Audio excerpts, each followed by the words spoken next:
Okay, excellent. So as discussed, being a consumer is someone who buys something, and consumerism is the regular act and behavior of just buying stuff. Okay, so how many of you landed on the boat in Cash Flow 101? How many of you had to buy that $17,000 boat? You had to buy it a couple of times, didn't you? Right, a couple of you. How many of you went bankrupt for buying that boat? A couple of you. I right? never went bankrupt because I actually beat the game. Cool. That's excellent. Cool. Okay. So, what role should consumerism or buying things play in our economy? Okay? And economy is just the production and sale of stuff.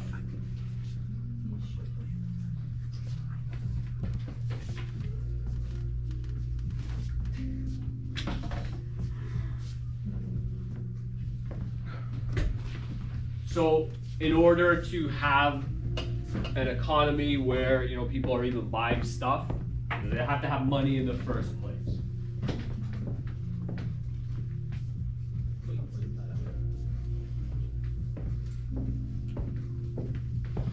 Okay, without money you can't buy anything. Now when people have money they want to buy stuff, so that creates a cycle of producing things and buying things, consuming them, and producing and consuming. Obviously there are things that we consume on a regular basis, so every day you need a lunch or some type of food every day, so you have to buy that regularly. Whereas your clothes, most of you are probably wearing something right now that you've worn before a couple times. Maybe you bought it a year or two ago. Really depends how much you've been growing over the last year or two. If things fit or do not fit. But then every now and then you buy stuff that maybe you don't quite need. So in Cash Flow, that was a boat for $17,000. And what role does that play in the economy, right? So a boat might be considered something that's more luxurious. So you don't really need it to live. You don't need food, or you don't need it as much as you need food. Okay, but this idea that the more people buy, the better it is for the economy may or may not be true. It's a theory. Consumer behavior has many impacts, including impacts on producers, jobs, and the environment. So in this photo here, you kind of see a recycling plant or a waste management facility. How many of you are aware that most of the how many of you recycle? Recycle what? Like in general? Just in general, paper, plastics, bottles, glass, right? Okay, how many of you are aware of what happens to that? Hey, recycle. Does anyone know what happens? Hey, reuse. Right? In a perfect world, yeah, but in Canada, we don't have a lot of proper facilities to handle recycling. Why don't they just set it all on fire and then have one really big piece of plastic? I don't think that's how plastic works. What you mean? You can melt it all, okay? Yeah. And it becomes yucky. Well, it also releases pollutants into the air. They just have that's disgusting. And then these really So people used to burn garbage. They stopped doing that because it's bad for the Oh environment. my gosh. This phone went off. That's okay. Okay. But those choices have an impact on how people behave, right? Some people may not buy. Some people might prefer to buy locally produced food because hopefully it has less hormones, antibiotics inside the product. Maybe it's more local, it supports someone nearby in your community, and these choices have an impact on everyone. Okay, so a variety of things that can impact your decision making, so your identity, who you think you are, what you think you are. Those choices all make a difference. Your beliefs and values. So again, maybe you value community, and so you go to a farmer's market to buy food instead of going to a Walmart or a Safeway or a Save On Foods, whatever you shop at, or Costco rather. Don't break my phone, please. I'll break your phone specifically. My phone's the strongest one there. Guaranteed. He's armored. It looks like a transformer. Number 4. Yeah. So that's what I'm transforming. Exactly. Okay, so some people's identity, some people need the latest cell phone, and that was happening for a while before phones started costing like $1,200, $1,300, $1,400. But when they're below $1,000, some people, they would line up like the day before the new Apple phone was released, and they'd wait in line for like 12, 24 hours to get the new phone because it's closely associated with your identity. You're making like a face of disgust, right? As you should.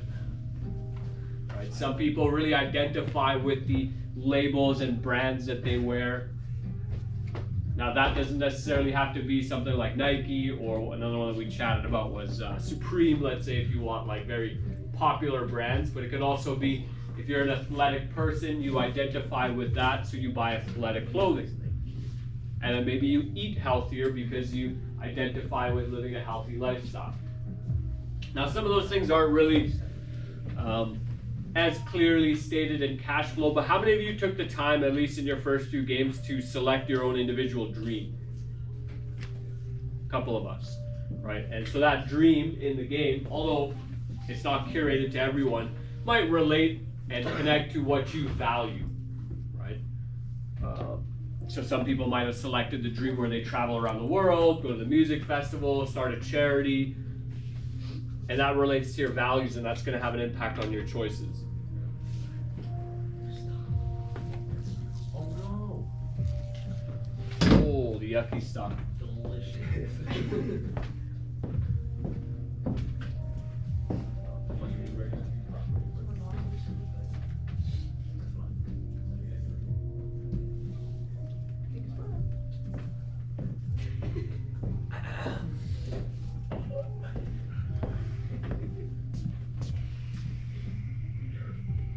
So obviously the notes take a big shift from how your identity impacts your consumer choices. You can sit at the back this time. Versus health and safety regulations. So there's a big shift there. Out of curiosity, what else do you think might impact your decision to buy something or not buy it? Yes. Like addiction. Say that again. Addiction. Addiction. So that kind of relates to what's on the board. What else? Price, right? Definitely. If you feel, so what determines the price? Like for you, what is it? Like when you're, let's say, buying a book, right, which I feel like is something you'd buy, does price play a role in how much, Yeah. in whether or not you buy it? What is your threshold? Because I know mine. Usually I try to wait when they're hardcover to like come out in paperback, Yeah. so Same. that they're like $10 cheaper. Yeah. So paperback books are a bit cheaper. For me personally, my threshold is somewhere around $35. If the book is more than $35, like maybe I don't need it that bad. Right. Like a religious book. Like what kind? Like the Quran or like a Bible. Well, I already have a Quran and a Bible. What if you want to get another one? I have a Bible that's written in the I got it because I wanted it. I'm not an all So you got the Bible in some in a indigenous language. Yeah, because it's cool. Fair enough, right? So that relates to your values and your choices. Like you thought, oh, this thing's cool. Does it provide you any value or use? I can say that I have a Bible and a to people. Here's his promo, kids. This is it. If you want a Bible in Inuktitut, isn't that a city? I don't know. I don't know if that's their name of their language. Okay, if any of you kids want a Bible in that language, you can talk to him. I don't know. Okay. Okay. Anyways, the shift to health and safety relates more to, what is the role of government in consumer choices, right? So I don't know how many of you have seen a pack of cigarettes, but some time ago they changed the law so that they put these health and safety warnings on them, right? As if that's going to stop someone from smoking, right? Like, as you said, addiction, right? So if you're addicted to consuming nicotine and cigarettes or whatever else it is, that label is not really going to stop you, right? Same with alcohol, although they don't put labels on alcohol of potentially what that could do if you're pregnant and you consume alcohol to the child, right? I mean, they don't put up pictures of horrible car wrecks and people who have lost their ability to walk on the beer bottle to say like, hey, like, don't buy this thing, right? They got So should the government even do this, do you think? Yes. Did the government put on labels? You both of you are shaking your head yes. You, why? Yeah. Because it's like better than not having it. Like, Why is that? What's the point of not having it? You know? Like it probably helps a little. What if I just want to enjoy a nice cigarette without having to see these nasty teeth? Or this guy stitched up? Well, that's the point. You can't enjoy the cigarette. off. You look at it. But I'm an adult, I can make my own And choice. blind. Yeah, but you're gonna die. And blind. I'm gonna die either way. What does me being blind have to do with anything? Why don't I have braille with cardboard box? Blind people don't smoke, come on. I'm not gonna put Braille on there. Children will be scared. Children won't be scared. Does this scare any of you? Yeah. These are lies, yeah, definitely not you. Yeah, look Yeah. at We already know that. That look like a chicken breast. Yeah. What's that? The one on the right look like chicken. Yeah, that's your lungs, man. That's your lungs after smoking for years, yeah. Delicious. It might discourage you from buying it first time. Ah, it might discourage you from buying it the first time, right? So like, back in the day, smoking was very, it was very acceptable.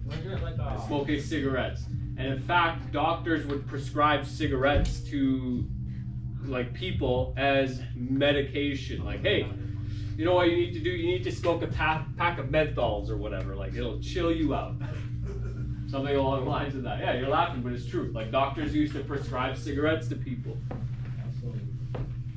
Right? And it'd be good to learn why that is. I could tell you, but. And it's very interesting to see how that relates to the way sugar is promoted, or how, let's say, something that's healthy for you is demonized in culture nowadays, right? Particularly in consumer culture, right? Particularly with food and your health, right? So it's interesting because you'd have to consider, like, where does the funding come from to represent this view that cigarettes are bad for you? And like, for the record, because obviously cigarettes are bad for you. It's very well studied and noted. But should the government be able to tell a private company, hey, you have to put this label of this dirty mouth and like this nasty stuff on your product so people don't buy it, so that they're aware? They should put like. How many of you think no, the government shouldn't do that? Do they have a calorie count on the cigarette? Why do you think that? I'm curious. Nutrition. I'm gonna move you real quick. You two really can't sit beside each other. Why do you think they shouldn't do that?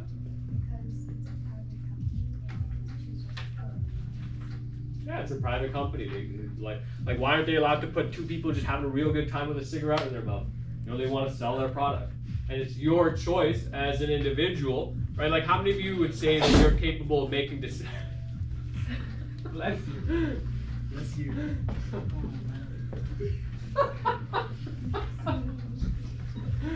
Oh, poor guy who's just taking a nap. Now he's soaked. I just lost my whole train of thought. What's up? They put nutritional like stuff on the thing. No. Like, you don't eat cigarettes. Yeah, but you inhale them. Inhale them. Sure, but that doesn't go into your stomach. So they might tell you how much nicotine is in it. I don't know. How much, yeah, they'll still have a label of what's in it to an extent. It's been a while since I've looked at a pack of cigarettes. Like, I used to work at a convenience store, so I'd sell them to people all the time. It's actually kind of sad. Like, people would come in like once every 2 or 3 days, 4 days, and pay like, I don't know, $25, $50 for cigarettes. So they're doing that 2 to 3 times a week. Some people sounded like that. Like, this one guy came in, I swear to God, he had a hole in his neck. You know, he probably had cancer. You know, he couldn't speak properly. That's better than just this label. Like, you see that guy walking around like struggling to speak, sounding like, I can't even make that voice. I'll do it again. Yeah, sounded like Voldemort, really. No offense to anyone who smokes. Okay, another thing that you know, I personally don't like, so the government in Canada, particularly, they really heavily influence certain industries. So milk, like, you can't go and buy milk from a farmer, right? So like, let's say you know someone who has a cow, and not like the emotional sense. Like, hey, stop having a cow. You ever tell that to people? Or is that rude nowadays? Is it rude grade 9 to just go up to someone and go, hey, stop having a cow? We used to do that back in my day. We particularly, and I'll add this, we used to say that to girls who were losing their mind. What?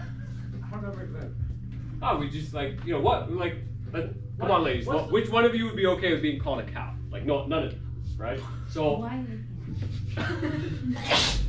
you're not a cow. Why do you have your hand up? What's up? I want to be called a cow. No way you just looked at him when you said that. It's so weird. Yeah, you're weird.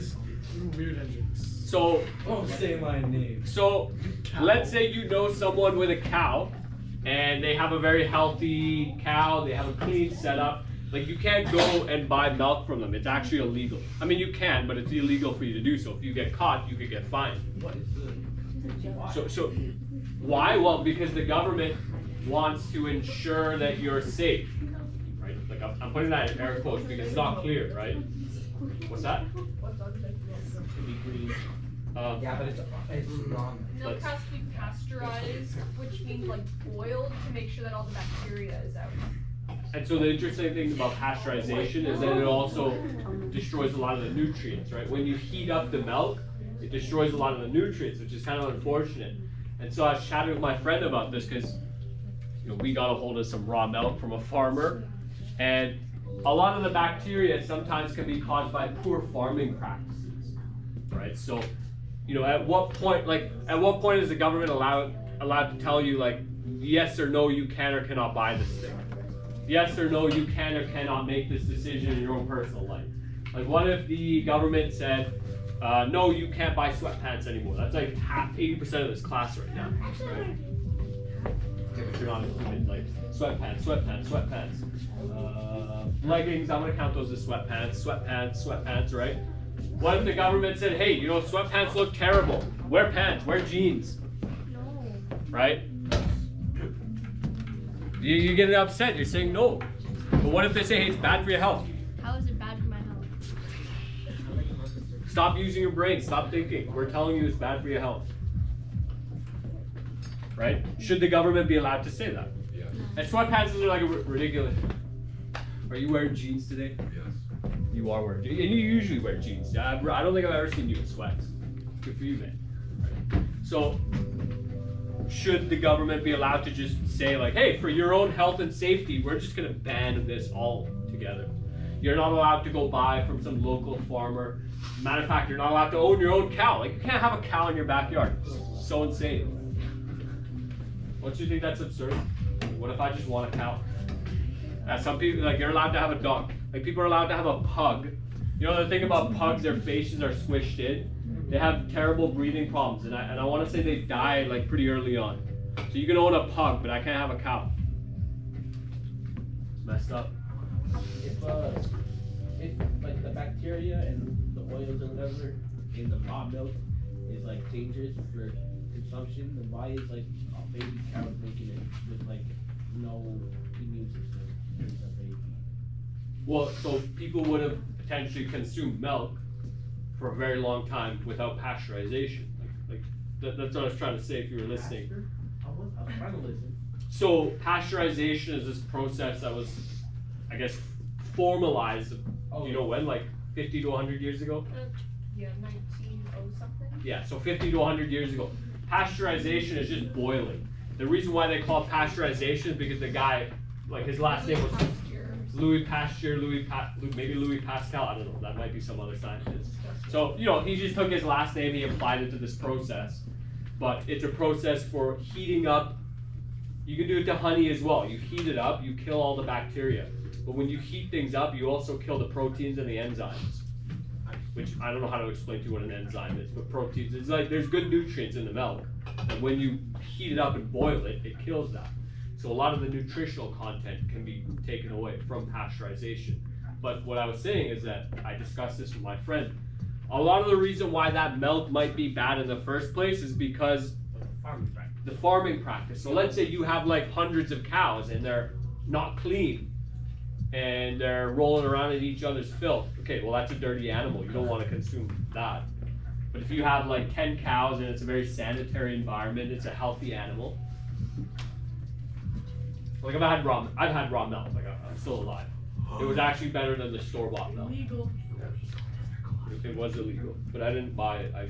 It was just on the table. Cultured milk. That's disgusting. I don't even know what. You mean rotten milk? You mean like you left the milk out in the culture store? What's that? Sample at Costco. Did you have kefir? Cultured milk. It was like orange kind of milk. It was That's like- not milk. That's, No, it was like an orange tint, and it tasted like really bad. that is. That's juice, man. That's juice. That's crafted powdered in Um, It was gross. I was in grade 8, maybe grade 7. I was in junior high when this law came out. It was the most irritating thing ever. You couldn't buy potato chips because all of a sudden the government gave a damn about your health. Right? Like, oh, you can't buy these potato chips, they're terrible for you. Guess what they did? These companies, because they still want to make their money, they're like, oh, instead of like deep frying these potatoes, we'll bake them. So they sold baked chips. You ever had baked chips? Yes. Like baked Yeah. Lay's chips? No. They don't taste the same. They're not that good. They're really not that good for anyone who's had them. Like if you have regular Lay's chips, they're really good. Yeah, I have to agree. But if you have the baked version, they're terrible. My mom tried them, didn't like them. You know, it's like all the things that are bad for your health. Sometimes they're just so good, right? Like pizza, terrible for you. Okay. Should the government make this decision for children? Like you're a child, your brain's not fully developed. Shouldn't they just make that decision for you? Like, come on, your cell phones are hijacking your brain chemistry. We need to take them away from you. I actually wholeheartedly agree with that. There's a lot of really good scientific research to suggest how terrible cell phone use is, and social media in particular for young minds. Particularly, social media is a lot worse for women than it is for young men because of the way, this is John Haidt's work, because of the way people, males and females, express aggression. Right? Shockingly enough, because at this school, I've been here for, there was 3 fights at this school that I'm aware of. 2 of them were between girls. So interestingly enough, because men typically express aggression physically, right? But, you know, the second you kids start pushing each other around, some teacher's gonna step in and separate that, right? Yeah, which is ridiculous.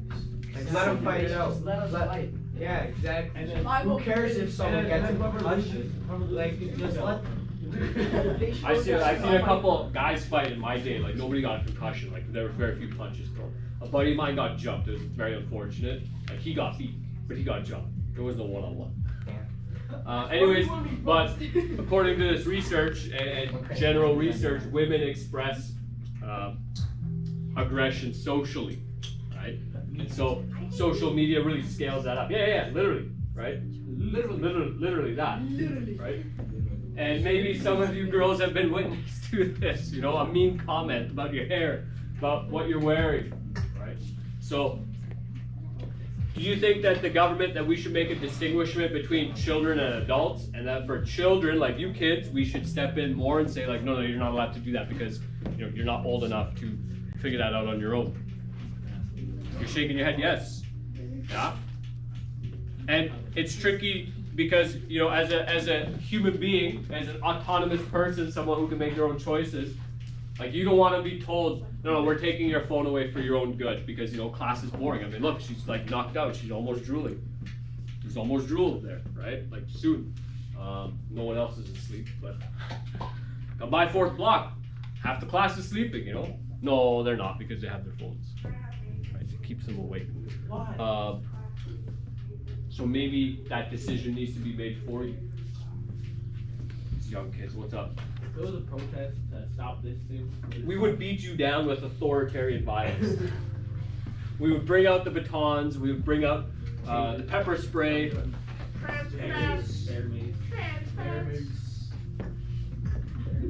Oh, we're at 25 minutes. Wow, I did not expect to go this long today. But it's so good, it's so fun, right? Aren't you having fun? Mika was literally asleep. We're talking smack about you. About that, ask, Thank you. You just made my whole month. I For don't some know. reason, grade 9s, May is just a bad month for me. Okay. It's just bad. I don't know. We won't get into that. Why is it bad? No, why is it bad? Because trans fats. No, okay. Okay, so trans fats, from my understanding, because I've done a lot of learning about health and wellness, trans fats typically, from my understanding, come from vegetable oils and seed oils, right? So like canola oil, there's a bunch of other seed. See, I don't even eat this stuff, so I don't even know. But like, if we look at the nutritional bin, actually, that's a real good. Oh, the nutritional bin. Yeah, the nutritional bin, if we look at it. Okay, so these, yeah, high oleic, I think that's how you say that, canola oil, sunflower oil, what's in the cheese, soybean oil, like all this stuff, apparently, I believe that's kind of where the trans fats come from. I could be wrong on that, but there's a lot of science and research coming out on how this stuff is quite bad for you. But making the connection to the cigarettes, so, and you know, you can, I don't know if you kids, like I wasn't lying when I said doctors actually prescribe cigarettes to people, which nowadays would sound terrible, right? Like imagine you go to the doctor and you're like, oh doc, you know my lungs are really hurting. Hey, you know what you need? Cigarettes. Like, you know what you need? Poison. Okay, just poison your lungs some more and that cough will go away.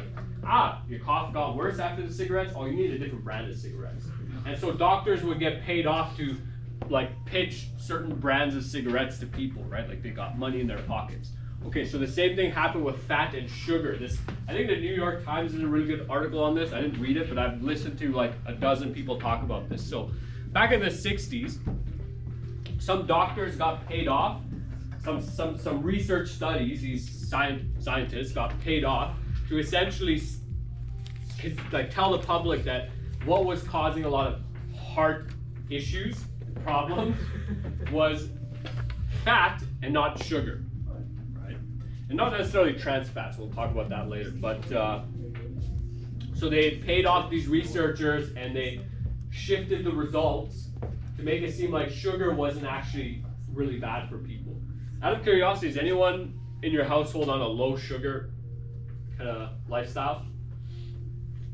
Because I remember a couple of you. Like I remember a friend of mine at university. She was on the university track team, and she said her dad never let her eat cereal because there's too much sugar in it. What about like Cheerios? Well, even that. Yeah. Not Honey Nut. Don't make fun of Honey Nut Cheerios. Honey Nut Cheerios are good. Thanks, My Brady. aunt So- has that, Really want to so eat she pop. can't. Show your names on the video. Yeah. So people with diabetes, they can't produce insulin properly I forgot. to Well, there's two different types. Or Oh, like yeah. type 1 is the genetic one, and type 2 is the you ate too much one. which one does she have? Type 2. Okay. Okay. So sugar causes the insulin sensitivity. Insulin helps to process the sugar in your body, my understanding. And anyways, so these scientists got paid off to convince the public that sugar wasn't what was actually killing you, that it was fats, right? And so for like 40, 50 years, the food guides that came out, and I don't know if any of you have seen the most recent one, like information from the food guide, which I'll talk about that in a moment. You know, again, they highlight that, oh, you should have less fats. But a lot of scientific research since then, in the last 20 years, 30 years, has come out to say that actually these saturated fats are really good for you. Like if you eat fish or meat, like olive oil, like more natural oils, not like small seeds that you compress like ridiculous amounts to get like one bottle. Part of that relates to the human evolution process. Like we didn't evolve eating these tiny seeds in like exorbitant amounts, right? Like imagine eating like, you see that blue bin back there? Like imagine eating that blue bin of sunflower seeds. Like you'd feel sick, right? Whereas, you know, if you killed an animal and ate like 4 pounds of meat, like you'd be okay. Okay. And you would. Probably. That's like gaming, like high mode. Okay, what's your question? The question was there any like Ritz crackers in that meal? There are not Ritz crackers. What about Rice Krispies? Okay. There are a couple Rice Krispies, right? Like Rice Krispies, like what are Rice Krispies? Let's actually look at the ingredients. What's your question?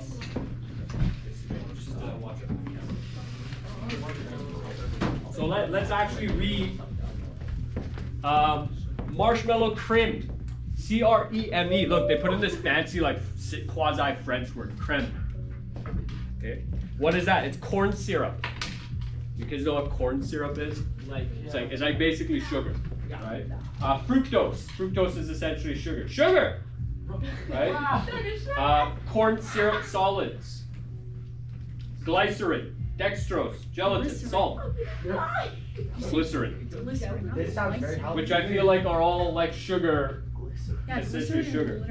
literally- Cereal, which grade 9s contains rice, sugar, salt, corn and barley malt extract. See, I'm getting sick just reading the label. Monoglycerides, glycerides, I don't know, riboflavin, don't know what that is, but that's for color. Okay. What color? It's brown. Vitamins, niacinamide and folic acid. I forget what niacinamide is. It's a Iron. Hey, it's a good source of iron, kids. It's not enough sugar to kill a horse, but it's a good source of iron. Vegetable and palm oil. Shortening. Natural and artificial flavors. Brackets contains milk. Acetylated tartaric acid esters of mono and diglycerides. Like, what is that? I Why really is don't it- care. It's probably sugar, right? if someone wanna eat actually. Acetylated monoglycerides and BHT. So if you look at the label, then you go, okay, so this is 22 grams of like stuff, and 8 grams of it is sugar. And there's 17 grams of carbohydrates, right? So it's like, so who wanted this? Well, I was the one that asked. Hey, relax. There's more of those, okay? So, again, it's particularly with food, it gets complicated when someone tells you what to and what not to eat, because your body is unique to you, and I might drink milk and be fine, but you might drink milk and have to run to the bathroom, right? I might eat 4 pounds of steak and be fine, but you might eat 4 pounds of steak and I don't know, like be stuck on the toilet for an hour, right? But when you start experimenting for yourself, so a small period of my life, I was consuming very small amounts of sugar and processed food, so I basically had the same meal every day. Oh, you said parrot. Small parrot. Yeah, I ate small parrots for a time in my life. It's very expensive. And just seeing how I felt. So this one night, I had a particularly bad night. I ate a whole box of Bear Paws and like a bunch of 2-bite brownies, and I had to go to the bathroom in the middle of the night. And honestly, kids, it looked like I was pregnant. My stomach was my stomach was this far out. Like it was absurd. And it was that morning, I threw out a bunch of stuff. I was like, I didn't even want it near me because it's so bad, right? Like actually, I looked like I was past my first trimester. Okay, like we were gonna start thinking about a name for the baby. Okay. So with food, it's very difficult, right? Who's able to tell you that? So the food guide now in America suggests that what is it? What is that? Fruit Loops. That Fruit Loops are better for your health than eggs. What? Right? That don't make no sense. Like the sugary processed mush that's hardened into a tiny donut that you pour into milk that is highly processed is better for you than an egg. Yup, it makes that? perfect sense. And it's not F-R-U-I-T loops, it's F-R-O-O-T loops. There's no real fruit in there. Yes. I feel like you asked a while ago, right? Okay, you can go first, then you can go. Okay. What's this next slide? Okay, we'll just stop there. We've gone on long enough. Okay.